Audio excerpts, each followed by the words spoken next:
The most merciful thing in the world, I believe, is the inability of the human mind to correlate all its contents. We live on a placid island of ignorance in the midst of black seas of infinity, and it was not meant that we should voyage far. The sciences, each straining in its own direction, have hitherto harmed us little. But someday the piecing together of dissociated knowledge will open up such terrifying vistas of reality and of our frightful position therein that we shall either go mad from the revelation or flee from the deadly light into the peace and safety of a new dark age. This sentiment, once penned by my late granduncle, Professor George Gammell Angel, has never resonated with such cacophonous, bone-chilling clarity as it does now, in an era where our silicon-etched vanity has pierced the Stygian depths of the abyss. The tale begins, as all such descents into madness must, with a legacy of forbidden inquiry. Upon the passing of Professor Angel, a man of profound erudition in the field of Semitic languages at Brown University, I found myself the reluctant executor of his estate. Among his effects was a locked casket of strange, dark wood, containing a collection of papers and a bas-relief of singular, repulsive design. The clay tablet depicted a monster of vaguely anthropoid outline, but with an octopus-like head whose face was a mass of feelers, a scaly, rubbery-looking body, prodigious claws on hind and fore feet, and long, narrow wings behind. It was a thing of squamous horror, a nightmare memory of some antediluvian epoch that predated the very concept of man. The papers accompanying this blasphemous icon detailed the professor's investigation into a series of inexplicable phenomena that occurred in the spring of 1925. It began with the dreams of a sensitive young sculptor named Henry Anthony Wilcox, who spoke of cyclopean cities of dripping green stone, and a voice that was not a voice, but a chaotic vibration that pulsated with the word Cthulhu. Wilcox's visions coincided with a period of worldwide madness, voodoo orgies in the swamps of Louisiana, hysterical outbursts in the Levant, and a general miasma of psychic dread that seemed to emanate from the very bowels of the earth.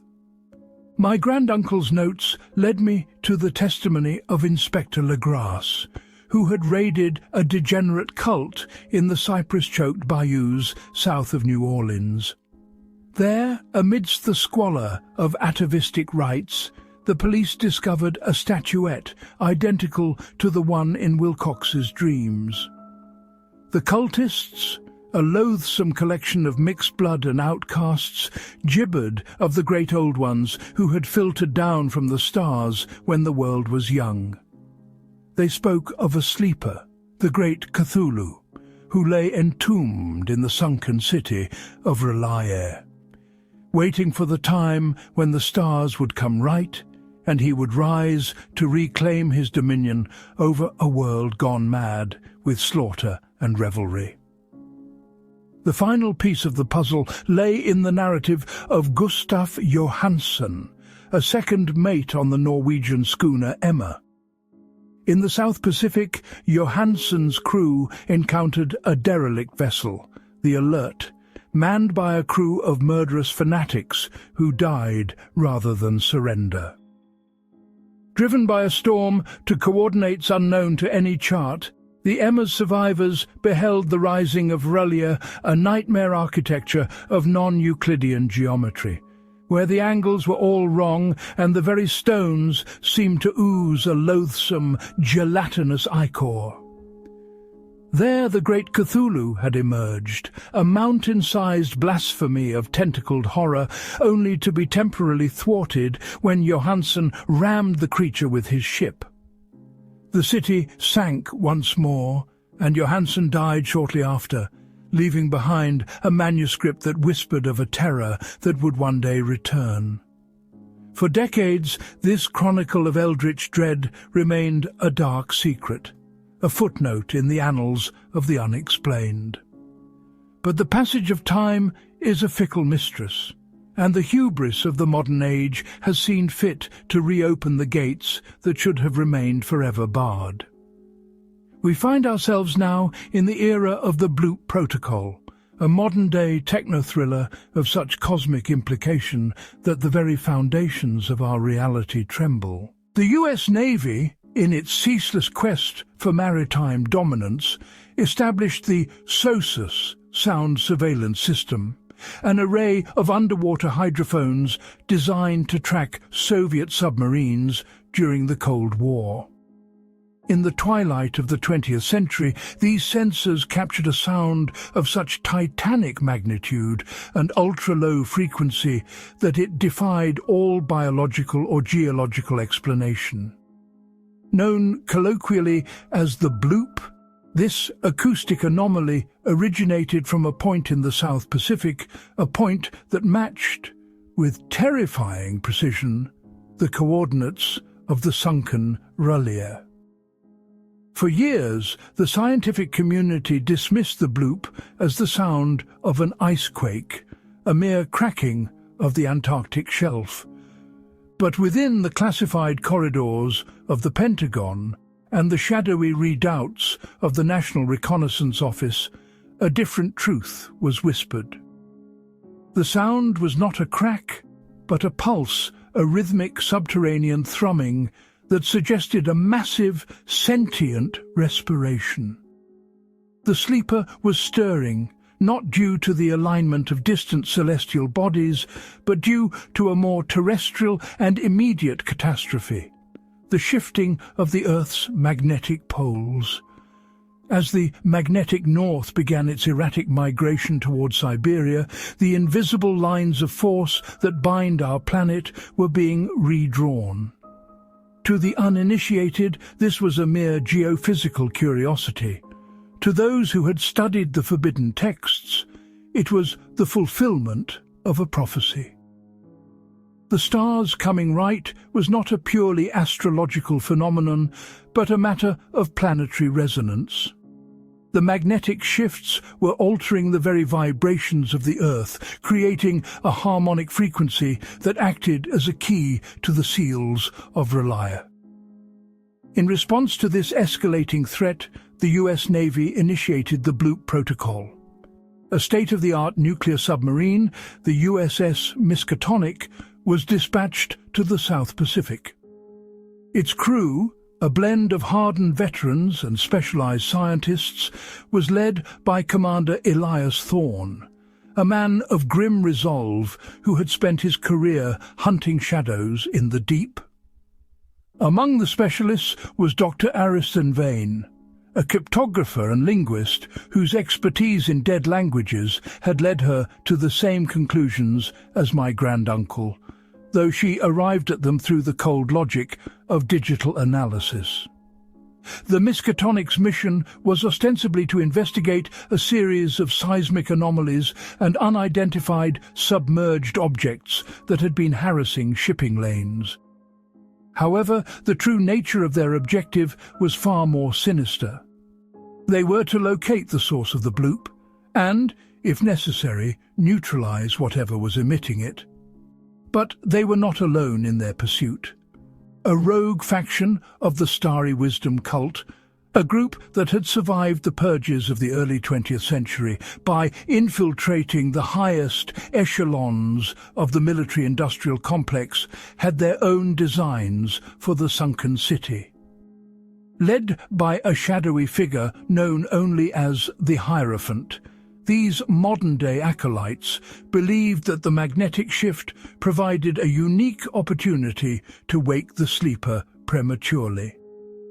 They viewed the Great Old Ones not as monsters to be feared, but as gods to be ushered back into the world to cleanse it of the filth of human civilization. The Starry Wisdom faction had successfully diverted a consignment of tactical nuclear warheads, intending to detonate them at the precise epicenter of the R'lyeh anomaly. They believed that the concentrated energy of a nuclear blast would provide the final jolt needed to shatter the Cyclopean vaults and release Cthulhu into the modern world. To them, the nuclear fire was a holy sacrament, a beacon that would guide the Great Old One through the veil of dimensions.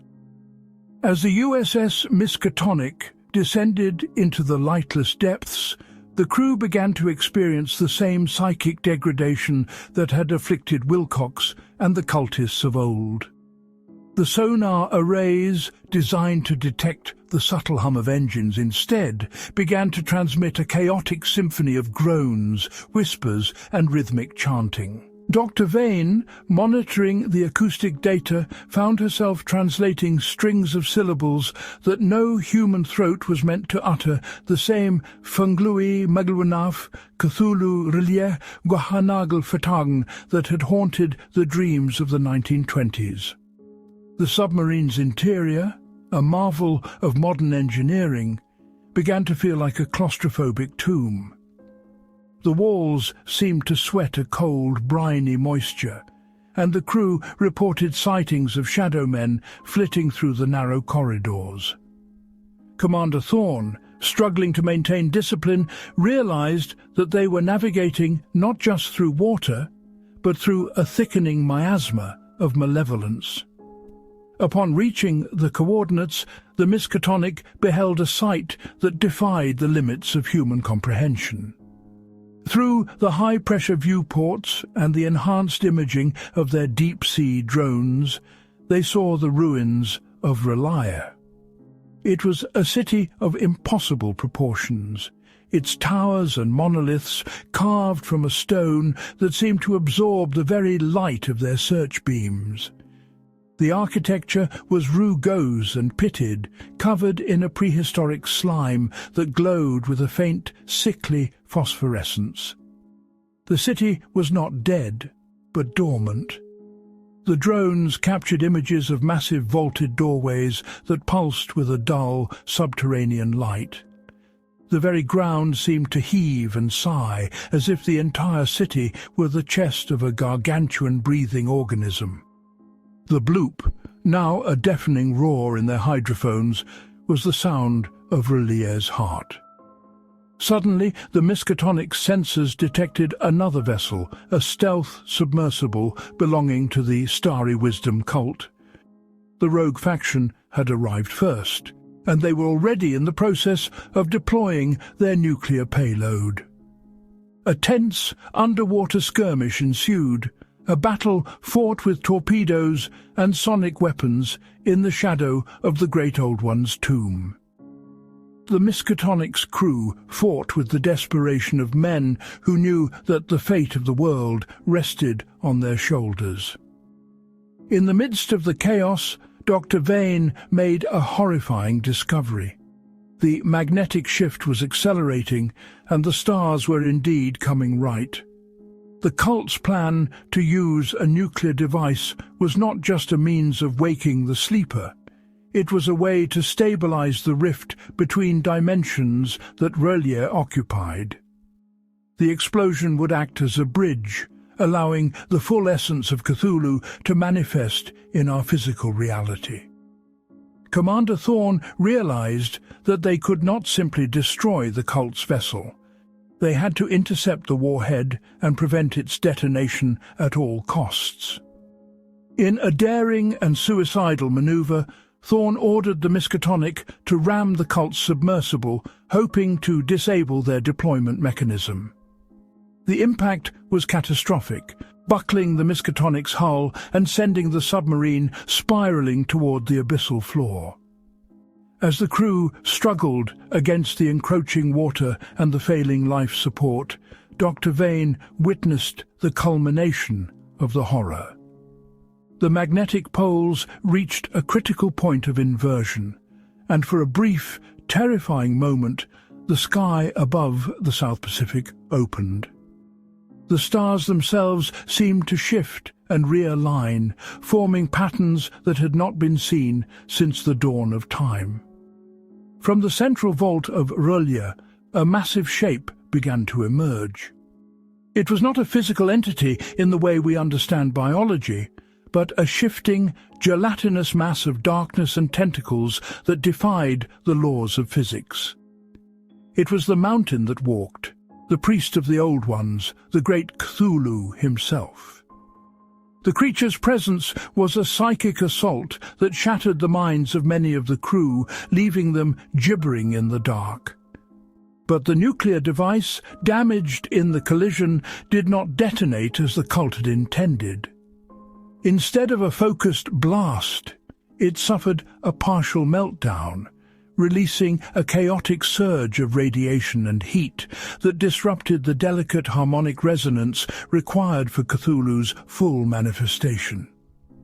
The rift, starved of the precise energy it needed, began to collapse. With a sound like the grinding of worlds, the city of R'lyeh began to sink once more. The great Cthulhu, denied his full entry into our realm, let out a roar of cosmic frustration that was recorded by every hydrophone on the planet, a final, agonizing bloop that signaled his retreat into the depths. The USS Miskatonic, battered and broken, managed to surface through a miracle of engineering and the sheer will of its surviving crew. Commander Thorne and Dr. Vane were among the few who made it back to the world of men, but they were forever changed. They had seen the face of the abyss, and they knew that the victory was only temporary. The magnetic poles continue their shift, and the hubris of man remains undiminished. We continue to probe the depths, to split the atom, and to peer into the dark corners of the universe, unaware that we are merely children playing with matches in a room filled with gunpowder. The starry wisdom cult, though thwarted, has not been eradicated. They wait in the shadows of our corporations and our governments, watching the needles of their magnetometers for the next sign of the sleeper's return. I sit now in my study, the papers of my granduncle spread before me, and I realize that the Bloop Protocol was not an end, but a beginning. The sounds from the deep have not ceased. They have merely changed frequency. We are being watched by eyes that do not blink, by minds that regard our world with a cold and alien indifference. The most merciful thing in the world is the inability of the human mind to correlate all its contents. But for those of us who have seen the correlation, there is no mercy. There is only the wait, the long, agonizing wait for the day when the stars are truly right, and the sleeper wakes to claim his own. Until then, we live on our placid island of ignorance, while beneath us, in the Stygian depths of the Pacific, the heart of R'lyeh continues to beat, a slow and rhythmic thrumming that echoes in the nightmares of the sensitive and the mad. The modern era, with its satellites and its silicon, has not saved us from the ancient terrors. It has only given us better tools with which to measure our own insignificance. The bloop was a warning, a cosmic herald of the end times, and though we have silenced it for now, the silence is not peace. It is the held breath of a predator, the stillness before the storm that will sweep away the fragile edifices of human vanity and leave behind only the cold, wet stones of a world that was never ours to begin with. The narrative of the Miskatonic's voyage remains classified, a redacted ghost in the digital archives of the deep state. But the truth cannot be entirely suppressed. It leaks out in the dreams of artists, in the frantic scribblings of the insane, and in the persistent low-frequency hum that still haunts the ocean's depths. We are not the masters of our fate. We are merely the temporary tenants of a world that belongs to others who were here before the first lungfish crawled onto the mud, and who will be here long after the last human city has crumbled into dust. As I look out at the grey, rain-swept streets of Providence, I feel a sense of profound and crushing dread. The world seems thinner, more fragile, as if the reality we know is but a flimsy veil stretched over a gaping maw of madness. My granduncle was right to fear the correlation of knowledge. He was right to fear the things that lurk in the dark, and I, in my turn, have learned to fear the light, for it is in the light of our modern discoveries that the true extent of our peril is revealed. The great old ones wait. They do not age, they do not die, and they do not forget. They are the masters of the spaces between the stars and the lords of the depths beneath the sea. And when the time comes, no amount of nuclear fire or technological wizardry will be enough to hold them back. We are but a brief flicker in the long night of the cosmos, a momentary spark that will soon be extinguished by the rising tide of the abyss. In the end, there is only the silence of the deep, the silence of the stars, and the silence of the grave. And somewhere in the lightless heart of the Pacific, the sleeper dreams of our destruction. Funglui mgluanaf Cthulhu R'lier Wugahnagal Ftagen. In his house at R'lier, dead Cthulhu waits dreaming, and we, in our hubris, have finally begun to hear his call. The implications of the magnetic shift are far-reaching and poorly understood by the mainstream scientific community. While geologists speak of the reversal of the Earth's magnetic field as a natural, albeit rare, event, they fail to account for the metaphysical resonance that such a shift entails. The Earth is not merely a ball of rock and molten iron. It is a complex vibrating system that exists in a delicate balance with the cosmic forces that surround it. When the magnetic poles shift, the very tuning of the planet changes. For aeons, the city of Ar-Laye has been held in a state of suspended animation, its non-Euclidean structures stabilized by the specific magnetic signature of the South Pacific. This signature acted as a lock, a cosmic seal that kept the city and its inhabitants separate from our three-dimensional reality. But as the poles migrate, the lock is being picked. The stars coming right is a metaphor for the alignment of these planetary and celestial vibrations.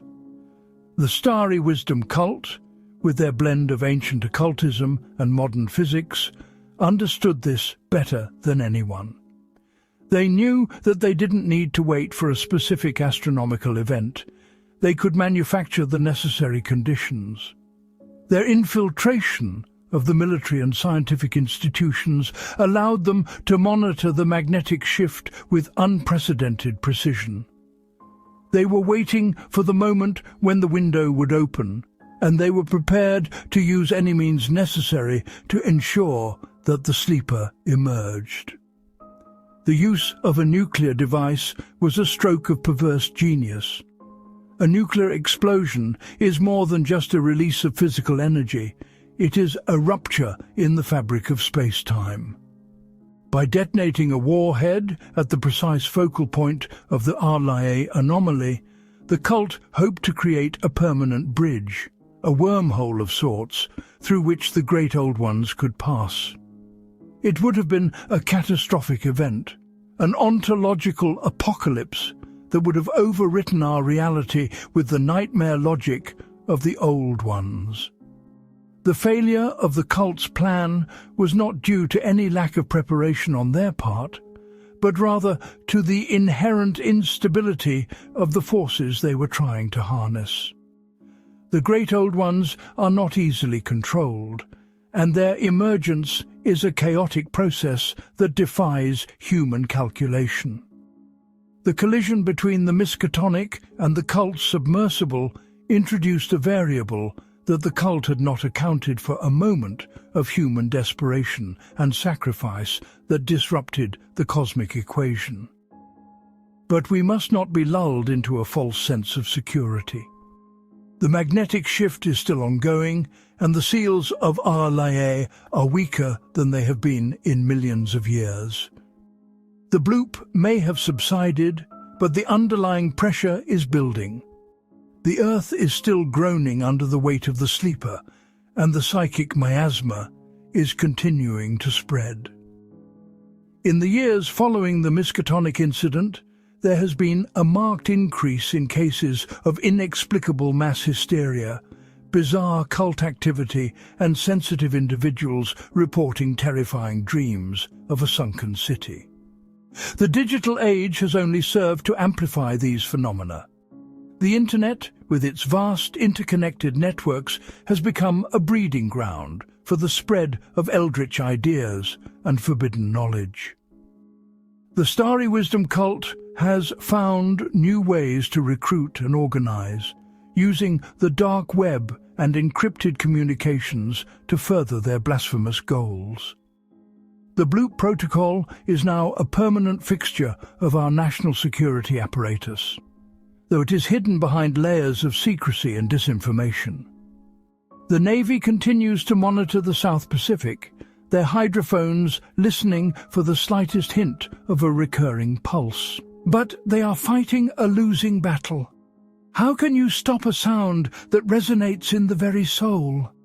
How can you defeat an enemy that exists outside of time and space?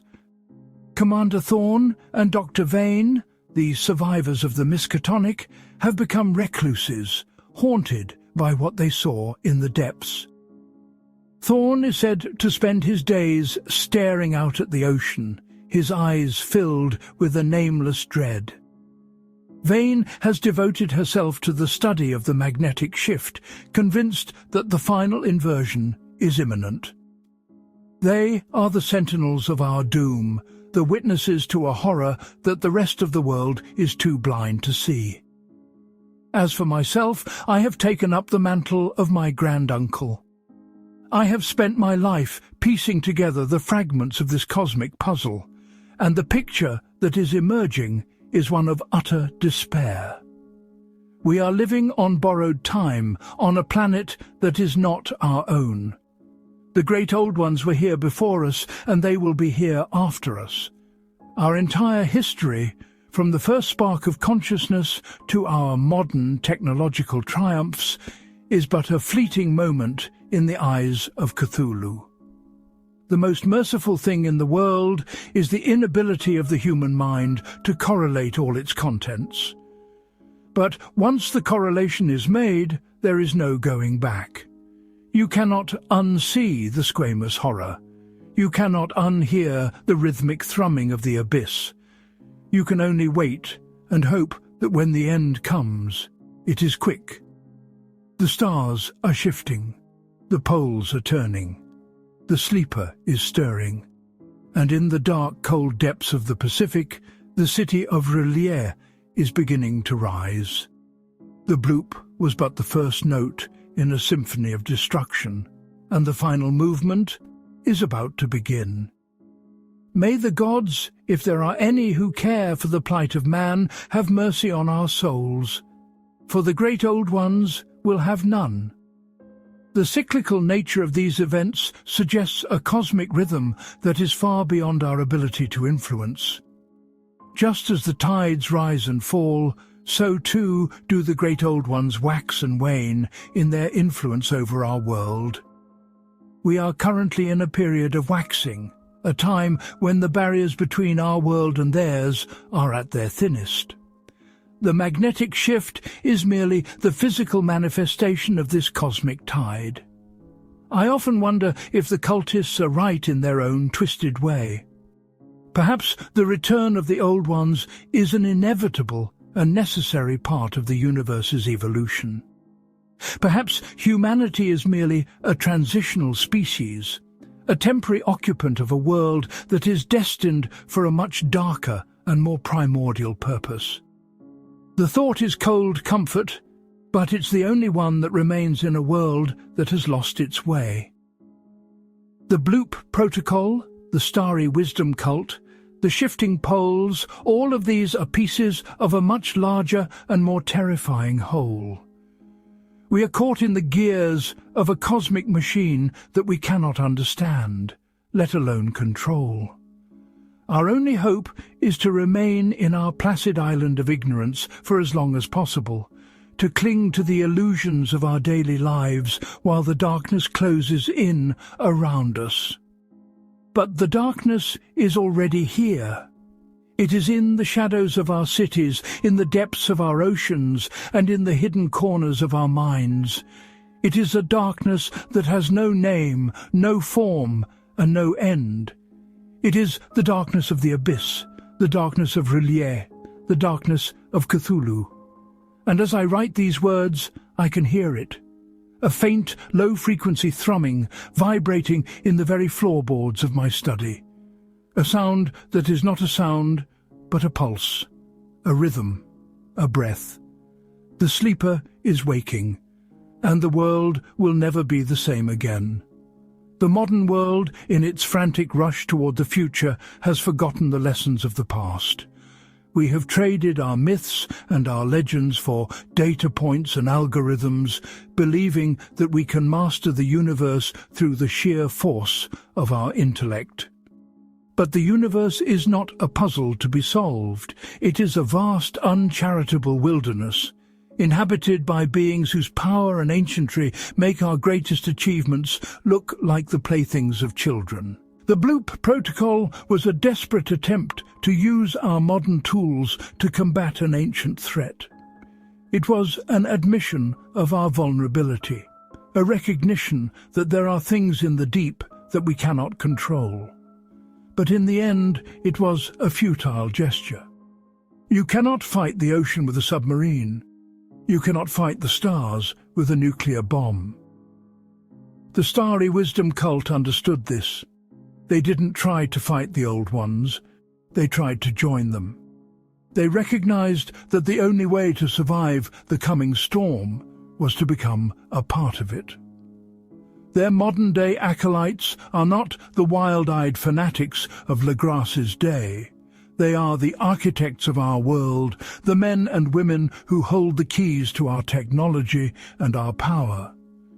They are preparing the way, making the necessary adjustments to our society and our planet to ensure that when the Great Old One rises, he finds a world that is ready to receive him. The magnetic shift is their most potent weapon.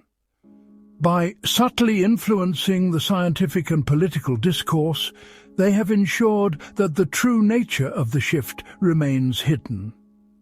They have framed it as a natural phenomenon, a curiosity to be studied, while they use it to unlock the gates of R'lyeh. They are the true masters of the Bloop Protocol, and they are using it to orchestrate our demise. I have spent many nights staring at the bas-relief I inherited from my granduncle, trying to understand the mind of the creature it depicts. What does a being like Cthulhu think? What are his dreams? Does he even notice us, or are we merely the tiny, irritating insects that crawl over the surface of his tomb? The thought that we might be completely insignificant to him is perhaps the most terrifying thought of all. To be destroyed by a god who hates you is one thing. To be crushed by a god who doesn't even know you exist is quite another. The city of R'lyeh is not just a place. It is a state of being. It is a realm where the laws of physics are suspended, where time and space are fluid, and where the nightmare becomes reality. When R'lyeh rises, it will not just be a city emerging from the sea. It will be a whole new reality imposing itself upon our own. The non-Euclidean geometry of its stones will become the geometry of our world. The madness of its inhabitants will become the sanity of our race.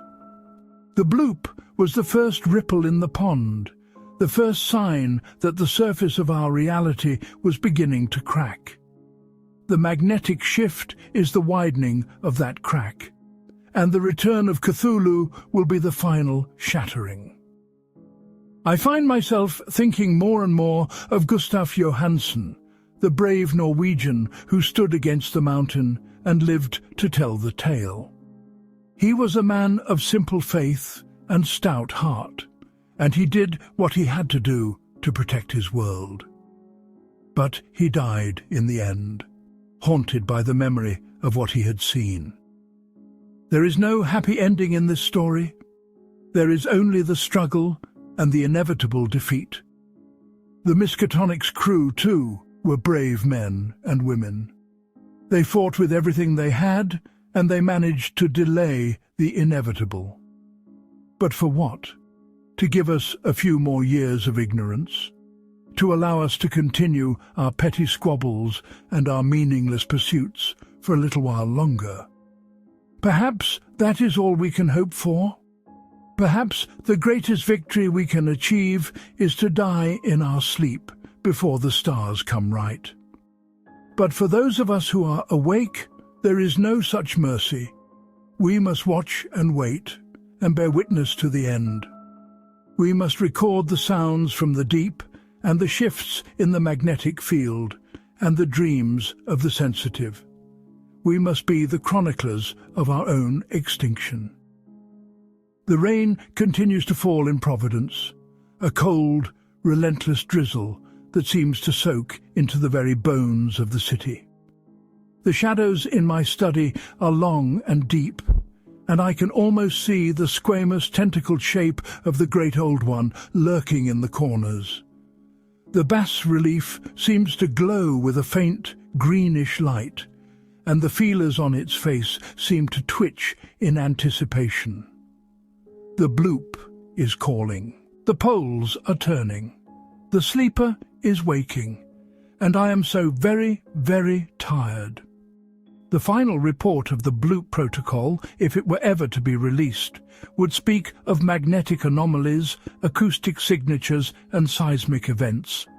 It would use the language of science to describe a phenomenon that is fundamentally beyond science. It would try to categorize the uncategorizable, to measure the unmeasurable. But those of us who have seen the truth know that the numbers and the charts are just a way of whistling in the dark. The truth is that the Great Old Ones are coming back, and there is nothing we can do to stop them. The magnetic shift is the key, and the bloop is the lock, and the starry wisdom cult is the hand that turns the key. Our world is about to be reclaimed by its original owners, and we are nothing more than the dust that they will brush off their thrones. I look at the bas-relief one last time, and I see not a monster, but a god of the abyss, a god of the stars, a god of the deep. A god who has waited for millions of years for this moment. And as I listen to the rhythmic thrumming in the floorboards, I realize that I am not afraid anymore. There is a certain peace in knowing the end. There is a certain dignity in facing the abyss with one's eyes open. The stars are coming right. The sleeper is waking. And the Call of Cthulhu is echoing through the world, a sound of such titanic power and ancientry that it drowns out everything else. Funglui Mungalwinaf Cthulhu Rilye Wogahnagel Ftagn. The end is near, and the silence of the deep is about to be broken forever. The modern era, for all its technological marvels, has only succeeded in bringing us closer to the brink. We have built our civilizations on the ruins of the old ones, never realizing that the foundations were still alive.